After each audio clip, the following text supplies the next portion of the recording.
Okay, ganito ma'am yung ano, setup sa inventory. Punta ka ng item list, magke-create ka siyempre ng inventory dito para yan yung lalabas 'no. So ang sample ko dito, eto yung isang inventory part siya. Eto yung pine-purchase natin, saka eto yung ating binebenta din 'no. So maglalagay ka ng inventory items, tapos inventory description, tapos eto yung tatlong ledgers na sinasabi ko. Cost of goods sold, asset account, tsaka sales account. Okay, puwede kayong maglagay ng separate na sales account para sa inventory, inventory sales, merchandise sales, asset account 'no, saka inventory asset account. Para saan po 'yan? Pagka nagpo-post ka ng journal entries, okay, 'pag nagpo-post ka ng journal entries or, pagka nagkakaroon ka ng transaction, meron po siyang journal entries. Halimbawa, nag-post ka ng purchases. No, sa purchases, ang take up niya is debit asset, credit, accounts payable. Pag nag-purchase po tayo. Pag nagbenta naman tayo, ite-take up niya yung tatlo.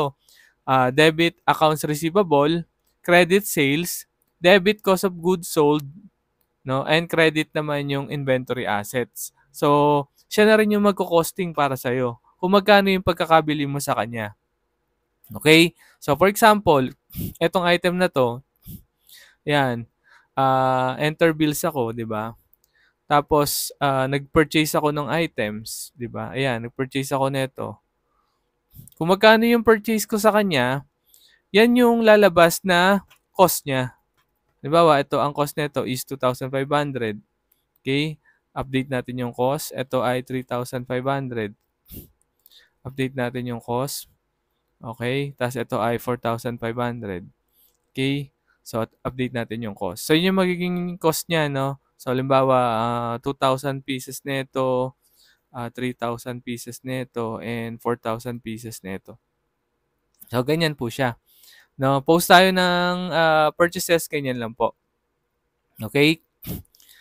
Tapos, yan na yung magiging costing niya, cost of goods sold niya, pagka nabenta po natin. Now, during the sales po, during the purchases po, ayan po yung journal entries niya. Naka-debit po yung inventory asset, credit yung accounts payable. Okay? So, yan po yung setup, no? Setup muna po itong videos na to. Puputol-putulin ko para hindi masyado mahaba, no? Item list, okay? Edit items o kaya create items, inventory part, tapos item, description, purchase description, sales description. Kung magkaiba po yung description nyo sa purchases, saka sa sales, pwede po. Cost of sales, ayan po, nag-update na po yung ating cost. Okay, selling price naman po, syempre dapat mas mataas po siya dun sa ating cost, no? So, let's say, halimbawa, ito ay binibenta natin ng 4,500. Okay? So, ganyan lang po siya. Okay? So, ganyan po yung setup. So, ulit, cost, no? Lagyan natin ng markup, gawin natin tong 5,500. Okay? Yan po yung magiging markup niya. Okay? So, sunod naman po is yung meron po tayong dalawang klaseng mixture dito, no? Puputol-putulin ko yung videos para hindi ganun kahaba. So, thank you.